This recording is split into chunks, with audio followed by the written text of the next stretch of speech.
romperé, los muros veré caer.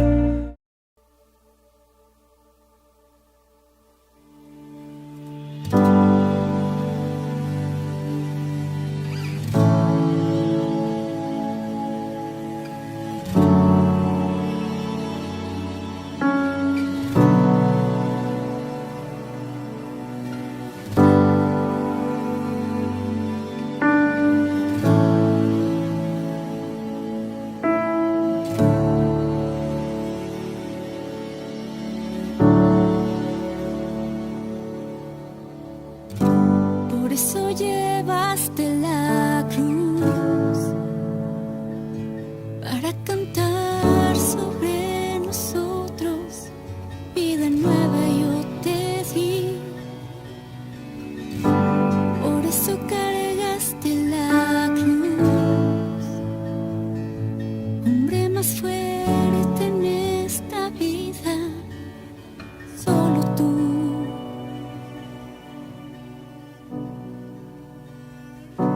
¿Y quién soy yo para ser amado por ti?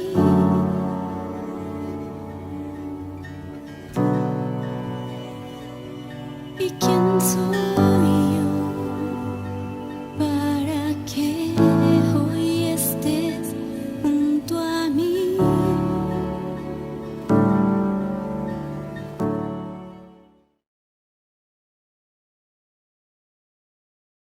Familia, ¿cómo estamos? Qué gusto estar en contacto otra vez con ustedes a través de este medio.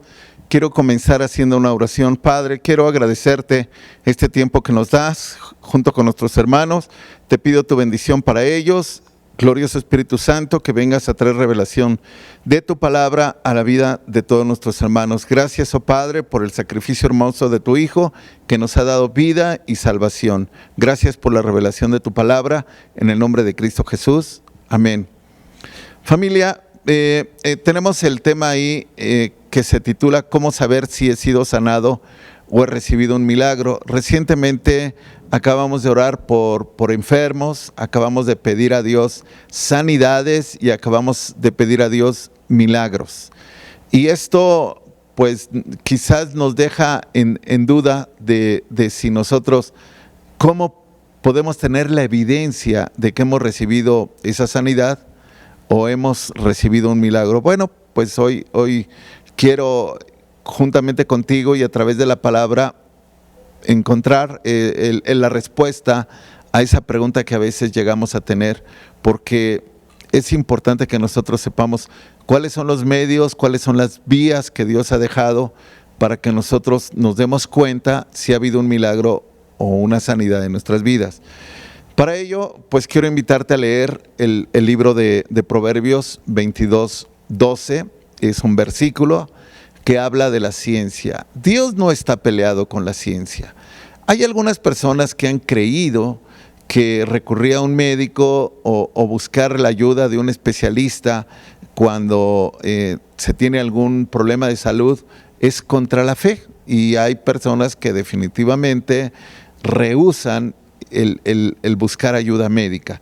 O por ejemplo, en este tiempo de la pandemia, algunas personas pues no quisieron ponerse la vacuna creyendo que era contraria a la fe. Pero bueno, yo quiero que tú y yo veamos lo que dice Proverbios 22:12 y que juntos vayamos viendo a través de la palabra lo que Dios nos enseña. Este pasaje en la primera parte dice: los ojos del Señor velan por la ciencia. Entonces, lo que tenemos que entender, hermosa familia, que la ciencia es algo que viene de Dios. Eso lo encontramos desde el Génesis, la palabra ciencia. Encontramos en toda la Biblia el concepto de la importancia de la ciencia. Pero quiero que poco a poco vayamos leyendo los pasajes que tienen que ver con la ciencia y qué tiene que ver con nuestra salud, qué tiene que ver con la sanidad y qué tiene que ver con los milagros. Tiene que ver mucho, pero para ello me gustaría que entendiéramos lo que no es ciencia, para que descartemos lo que pudiese confundirnos. No es ciencia las teorías, porque las teorías son ciertas sugerencias que personas hacen o planteamientos de situaciones que pudieron haber ocurrido respecto a la vida humana. Por ejemplo, los años de la historia o la evolución. Son teorías que no están comprobadas. Entonces, eso no es ciencia, aunque algunas personas que se han considerado científicos puedan dar ciertos números de años, millones de años, como lo mencionan, mientras no esté comprobado, no es ciencia. ¿Qué no es ciencia? La astrología. La astrología no es ciencia. La astrología es una rama que la gente ha utilizado, por ejemplo, los mediums o las personas que buscan las predicciones, porque de acuerdo, ellos creen que el movimiento de los astros, ellos pueden encontrar la interpretación para conocer el destino de las personas y de los sucesos terrestres. Entonces ellos utilizan la astrología. La astrología no es ciencia. No confundamos la astrología con la astronomía. La astronomía sí es ciencia. La astronomía pues estudia el movimiento de los astros. A través de la astronomía conocemos cuándo ocurre un eclipse, cuánto dura o los movimientos de los astros. Eso es a través de la astronomía. Pero la astrología es lo que utilizan las personas para tratar de determinar los sucesos de las personas y de los sucesos terrestres. La astrología no es ciencia. Ahora, el apóstol Pablo le recomendaba a Timoteo tener cuidado con la falsa ciencia, y esto lo tenemos en 1 Timoteo capítulo 6, versículos del 20 al 21. Pablo le recomendaba a Timoteo que no entraran en esas pláticas con las personas pues que tienen estos pensamientos de cosas que no son comprobables. Entonces, este capítulo 6 de 1 Timoteo, versículos 20 y 21 dice: oh Timoteo, guarda lo que te he encomendado, evitando las profanas pláticas sobre cosas vanas y los argumentos de la falsamente llamada ciencia, la cual profesando algunos se desviaron de la fe. La gracia sea contigo. Amén. Entonces el apóstol Pablo le recomendaba a Timoteo que conceptos con la falsamente llamada ciencia pues no estuviera entretenido, porque no ayudaban en nada. Hay personas que se han desviado de la fe creyendo en la evolución, creyendo en el Big Bang, creyendo en tantas cosas, y se salen del concepto de creer y esperar en Dios. Ahora, la ciencia viene de Dios. El primer pasaje que leímos decía que los ojos del Señor velan por la ciencia. La ciencia nació en el corazón de Dios. Y quiero que tú veas, por ejemplo, en Éxodo 31, versículos del 1 al 4, cómo en un principio, cuando se comenzaron a hacer algunas cosas, se necesitaba que se crearan, que se inventaran, porque la ciencia eso es lo que hace: crea cosas, diseña cosas, inventa. Pues en este pasaje de Éxodo 31, 1, 4, dice que habló el Señor a Moisés diciendo: mira, yo he llamado por nombre a Bezalel, hijo de Uri, hijo de Ur, de la tribu de Judá, y lo he llenado del Espíritu de Dios en sabiduría y en inteligencia, en ciencia y en todo arte, para inventar diseños, para trabajar en oro, en plata y en bronce. Entonces está diciendo aquí Dios que Él determinó que una persona de su agrado recibiera de parte de Dios sabiduría, inteligencia, en ciencia y en toda arte. Dice, para inventar diseños, para trabajar el oro, la plata y el bronce. Entonces, vemos aquí que Dios le está dando ciencia, está abriendo un conocimiento de cosas que en ese momento no existían, porque dice el versículo 4, para inventar diseños, y esto pues no existía. Entonces Dios pone esa creatividad en esta persona para crear nuevas cosas que no existían. Y es sumamente importante que nosotros comprendamos que a Dios le interesa la ciencia. Ahora, usted recordará en la vida de Salomón, Salomón no solamente pidió sabiduría. En 2 de Crónicas, capítulo 1, versículo del 10 al 12, nosotros encontramos que Salomón, aparte de pedir sabiduría, también pidió ciencia. Y vamos a ver cuál es la respuesta de Dios con relación a lo que Salomón pide.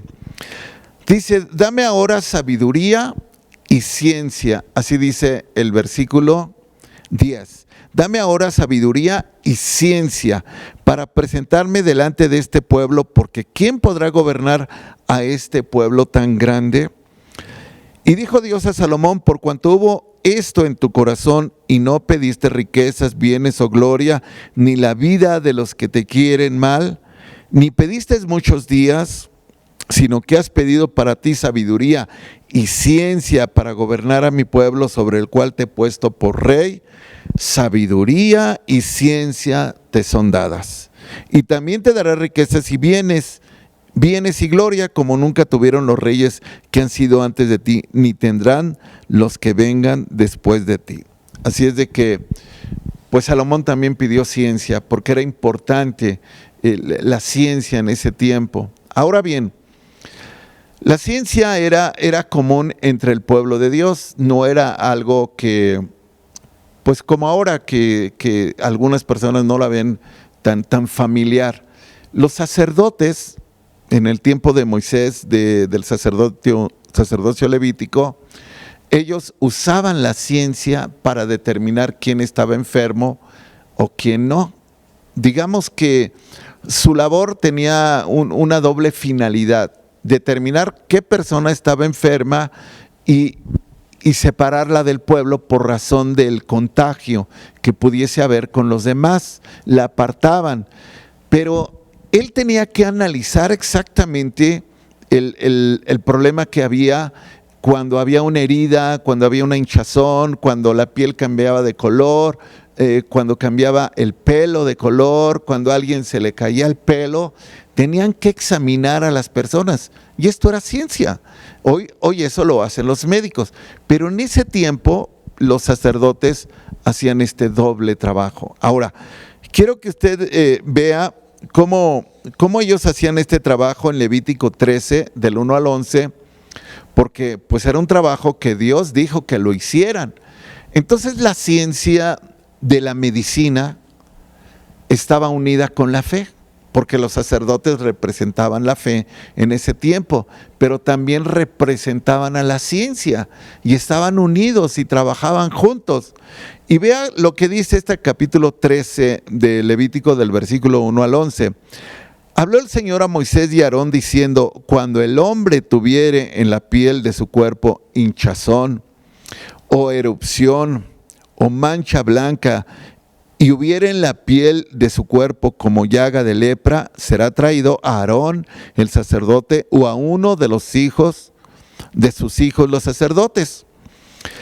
Y el sacerdote mirará la llaga en la piel del cuerpo. Si el pelo en la llaga se ha vuelto blanco y pareciere la llaga más profunda que la piel de la carne, llaga de lepra es, y el sacerdote le reconocerá y le declarará inmundo.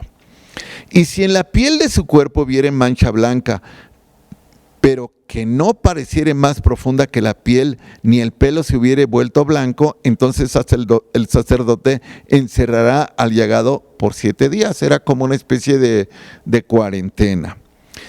Y al 7º día el sacerdote lo mirará, y si la llaga conserva el mismo aspecto, no habiéndose extendido en la piel, entonces el sacerdote le volverá a encerrar por otros 7 días, o sea, seguía la cuarentena. El sacerdote no solamente cumplía la finalidad de un hombre de fe para saber qué estaba pasando, porque en ese tiempo se consideraba como inmunda a una persona que podía estar contagiando a otros o que tenía alguna situación de salud, Dice el versículo 6, y al séptimo día el sacerdote le reconocerá de nuevo, y si pareciera haberse oscurecido la llaga y que no ha cundido en la piel, entonces el sacerdote lo declarará limpio.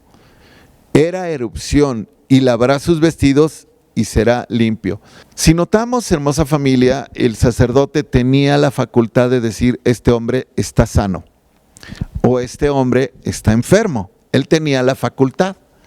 Y esa facultad era un trabajo de la fe que él estaba haciendo, porque tenía que cuidar al pueblo, pero también tenía que determinar exactamente qué estaba pasando con una persona que presentaba algunos problemas de salud. Entonces, este trabajo pues lo encargó Dios. Acuérdese que desde el versículo 1 dice que habló el Señor a Moisés y a Aarón diciendo que eso debía de hacer el sacerdote.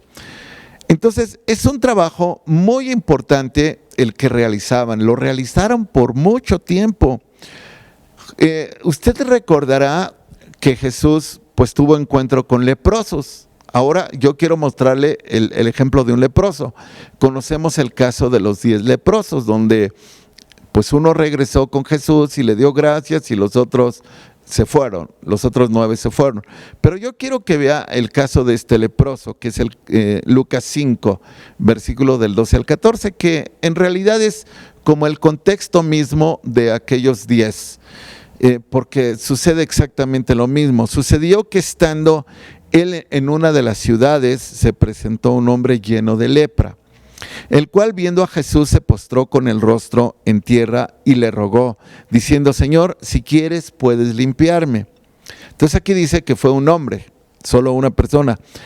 Entonces, extendiendo él la mano, le tocó, diciendo: quiero, sé limpio. Y al instante la lepra se fue de él. Y él le mandó que no lo dijese a nadie, sino ve, le dijo, muéstrate al sacerdote. En ese tiempo, en el tiempo levítico, el sacerdote determinaba que una persona estaba con lepra, estaba enfermo. Entonces este hombre tenía que volver a ir con el sacerdote, porque el sacerdote hacía esa doble finalidad de cuidar la fe y la pureza, pero aparte, como un hombre de ciencia, tenía que examinar a la persona para ver si lo declaraba limpio. Y entonces Jesús, la razón por la que dice, muéstrate al sacerdote y ofrece por tu purificación, según mandó Moisés, para testimonio de ellos. Entonces, ellos tenían que dar testimonio ofreciendo lo que estaba escrito en la ley. Entonces, cuando el sacerdote lo declaraba limpio, entonces ellos tenían que presentar una ofrenda especial por la sanidad que habían recibido de parte de Dios. Entonces, por eso Jesús le dijo, muéstrate al sacerdote, porque el sacerdote hacía este doble trabajo de un hombre de fe y un hombre de ciencia. Y bueno, en muchas ocasiones, en sanidades, pues fue una combinación de fe y ciencia. Yo no sé si usted se acuerda de aquel rey que estaba enfermo, llamado Ezequías, y que llegó el profeta Isaías a decirle, prepara tu casa porque vas a morir, y él oró a Dios y le dijo, Señor, yo he andado rectamente delante de ti, por favor dame más tiempo de vida. Y entonces, bueno, Dios le dio instrucciones a Isaías de que regresara con él, y que Dios, a través del profeta, Dios le estaba dando 15 años más de vida. Pero hay un suceso importante. En este momento de la sanidad, yo quiero que usted identifique la diferencia de una sanidad y un milagro. Es muy fácil identificar una sanidad de un milagro.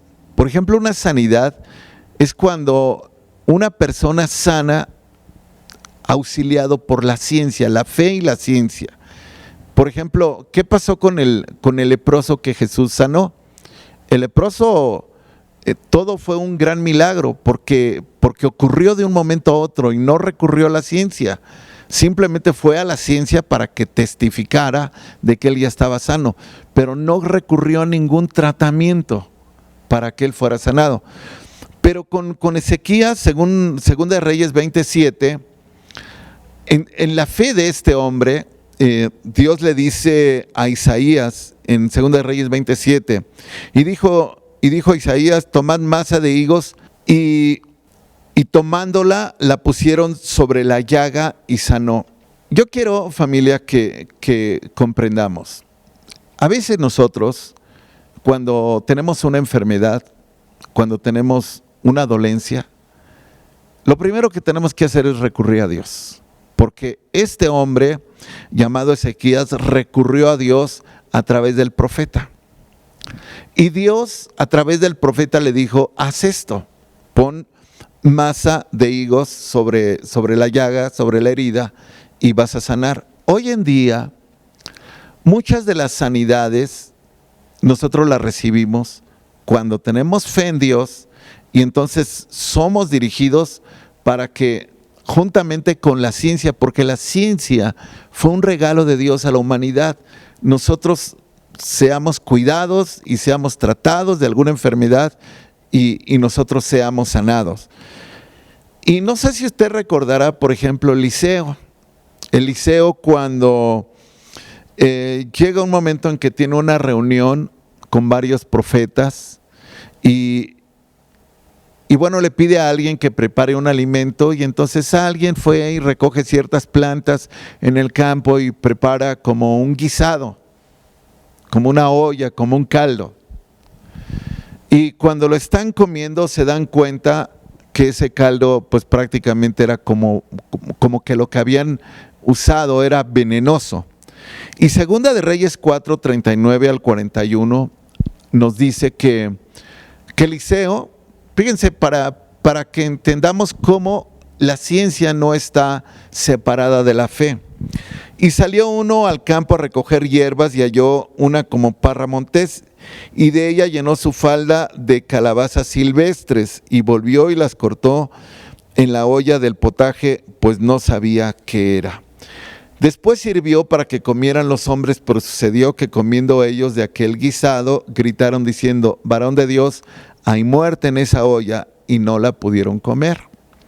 Entonces dijo: traed harina, y la esparció en la olla, y dijo: da de comer a la gente, y no hubo más mal en la olla. Entonces, nosotros vemos aquí una combinación de lo que cuando se cree en Dios y cuando se cree cómo puede haber un antídoto de algo. Yo creo, familia, sin que usted se confunda, Dios trabaja con la ciencia.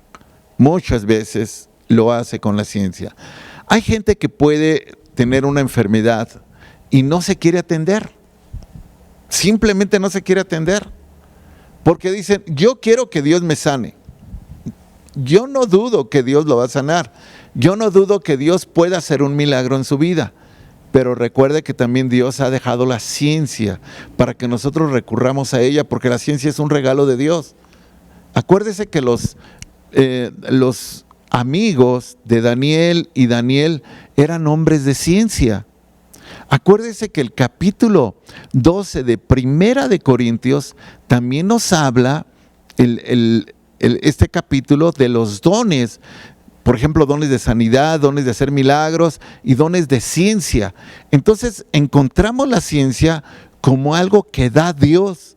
Entonces, en ese caso, pues Eliseo determinó que la harina podía neutralizar el veneno de esa comida como un antídoto. ¿O qué pasa, por ejemplo, cuando Jesús sana a un ciego poniéndole lodo en los ojos? Bien, el Señor lo pudo haber hecho. Este ciego era un ciego de nacimiento. Y Jesús puso lodo en los ojos y después le dijo: ve y lávate. Ahora bien, este ciego, si usted me ayuda a ver Juan 9 del 6 al 7, este ciego, vamos a ver este pasaje. Dicho esto, escupió en tierra e hizo lodo con la saliva y untó con el lodo los ojos del ciego. Y le dijo: ve a lavarte en el estanque de Siloé, que traducido es enviado. Fue entonces, se lavó y regresó viendo. Jesús puede haberlo sanado sin haberle puesto lodo. Pero ¿saben qué? A veces hay un proceso de obediencia en la sanidad de nosotros. A veces el Señor quiere hacerlo de esta manera. Muchas veces sanó, por ejemplo, a ese leproso diciendo quiero ser limpio, lo tocó y le sanó la lepra. La lepra, pues su carne se caía. Entonces restauró su cuerpo en ese momento. A veces Dios puede hacer un milagro así o puede hacer una sanidad con obediencia, esperando una obediencia de nosotros.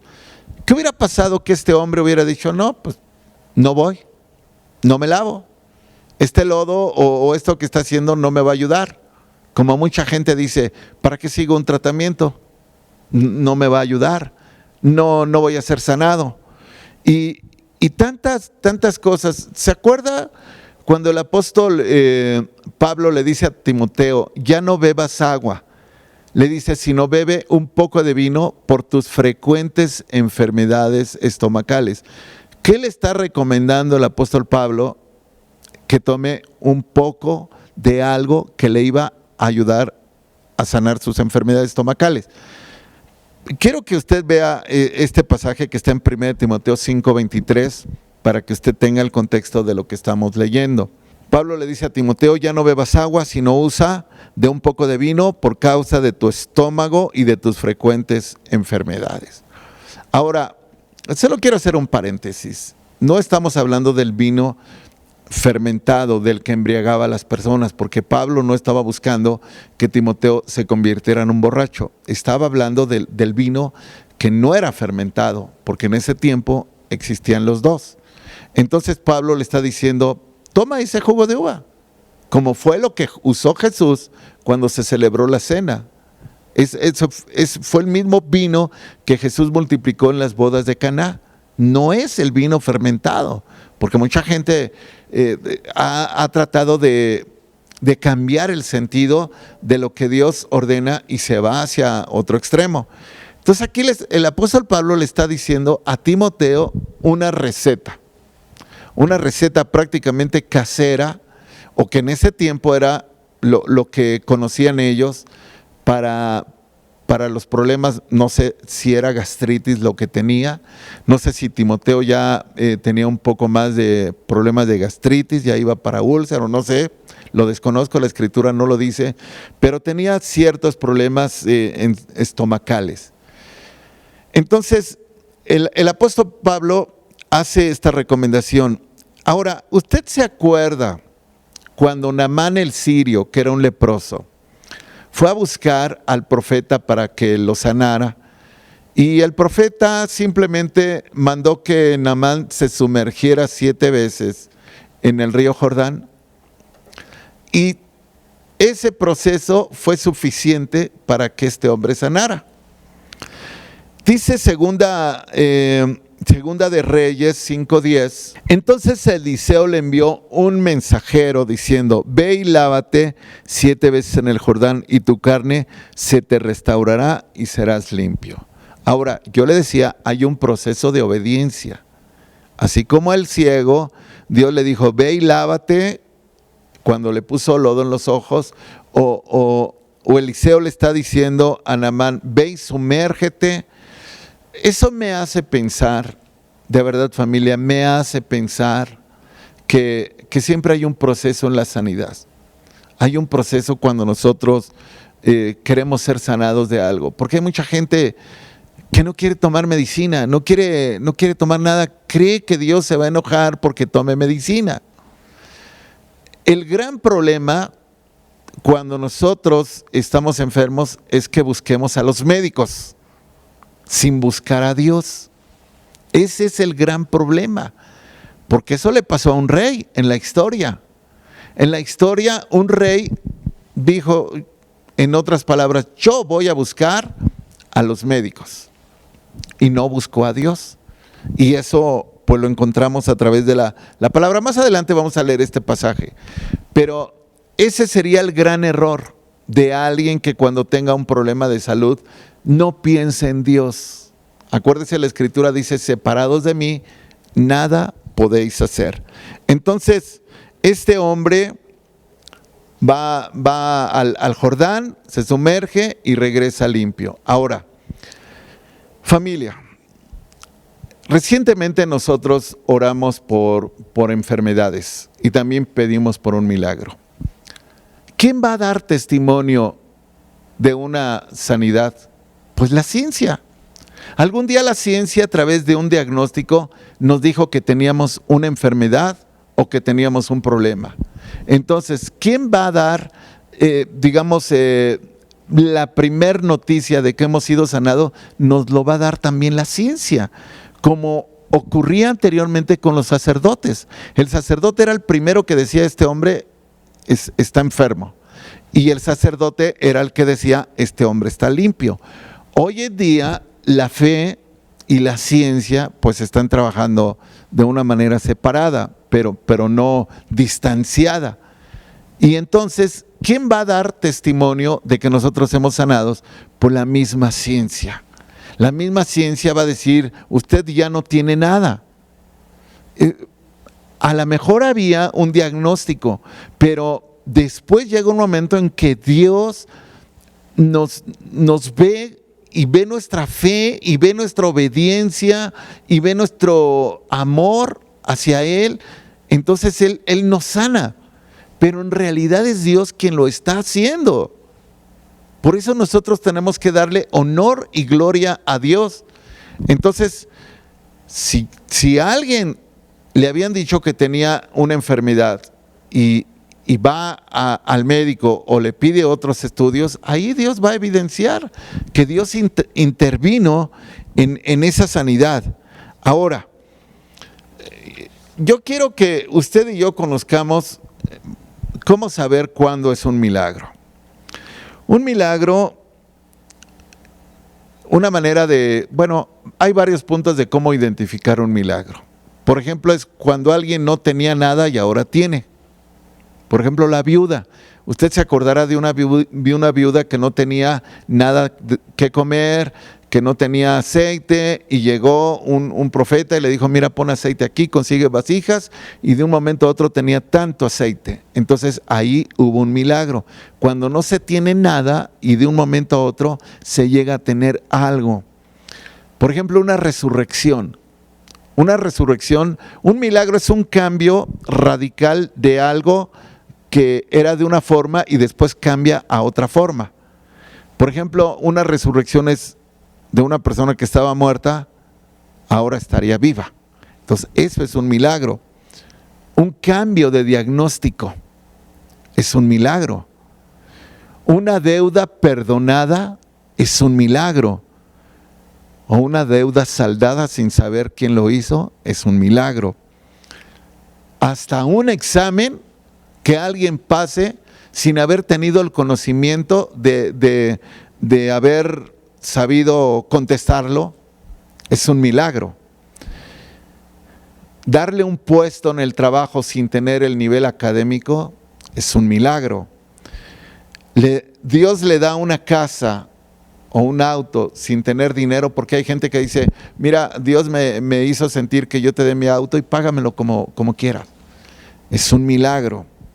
Cuando nosotros experimentamos una sanidad, a veces esa sanidad está complementada con la ciencia, pero un milagro es algo que ocurre de un momento a otro. Ahora, ¿cómo una persona con un vicio puede saber si Dios ya hizo un milagro? Pensando en un milagro, bueno, una persona con un vicio ya siente repugnancia hacia lo que consumía, ya sea alcohol o sea tabaco o lo que consumía. Siente repugnancia hacia ello. Entonces hay un cambio de una situación a otra. Hay un cambio radical. Eso es un milagro.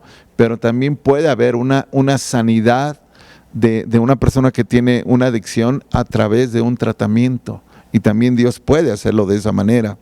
Ahora, Dios y la ciencia trabajan juntos. No podemos ignorar a Dios. Recuerde lo que yo le dije. Mire, vea 2 de Crónicas, capítulo 16, versículos del 12 al 13. Lo que yo le dije de un rey, un hombre, pues que como que dijo, pues yo voy a buscar a los médicos. Voy a buscar a los médicos de ese tiempo para que me digan cómo sanar de esta enfermedad. Y dice 2 de Crónicas 16 del 12 al 13, en el año 39 de su reinado, Asa enfermó gravemente de los pies y en su enfermedad no buscó a Dios, sino a los médicos. Y durmió Asa con sus padres y murió en el año 41 de su reinado. Entonces aquí hay un contraste, no nos confundamos, Dios es primero. Acuérdese de los mandamientos, del gran mandamiento, Dios es primero. Dios es primero, antes de cualquier cosa, antes de recurrir a cualquier cosa, Dios es primero. Dios dijo que la ciencia aumentaría. Dios dijo que Él nos estaría bendiciendo. Entonces, solo quiero decirle, familia, que tenga las evidencias claras de una sanidad, quizás la ciencia, un médico, un hospital le va a decir que usted ya está sano, de lo que Dios hizo en la obediencia y en la fe que usted ha tenido para con Dios.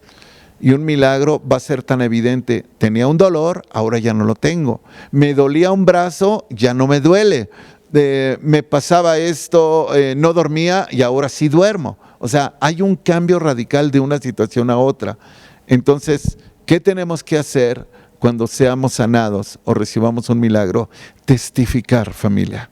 Testificar de las cosas que Dios ha hecho en nuestras vidas. Yo le animo a que siga buscando esa sanidad o ese milagro si es que aún no ha llegado. No pierda la fe, no pierda contacto con Dios. Si usted tiene que ir a un hospital por un tratamiento, siga teniendo fe en Dios. No tenga fe en los médicos, porque la gente dice, a ese médico le tengo mucha fe. No, la fe es a Dios. Gracias, familia, por estar viendo esta transmisión. Dios le bendiga y permítame terminar con una oración. Padre, quiero darte gracias por mis hermanos que han recibido sanidad y milagros. Te pido que hagas la sanidad y milagros en los que todavía no lo han recibido y que traigas bendición a sus vidas y a sus familias. Te lo pido, Dios, en el nombre de Cristo Jesús. Amén.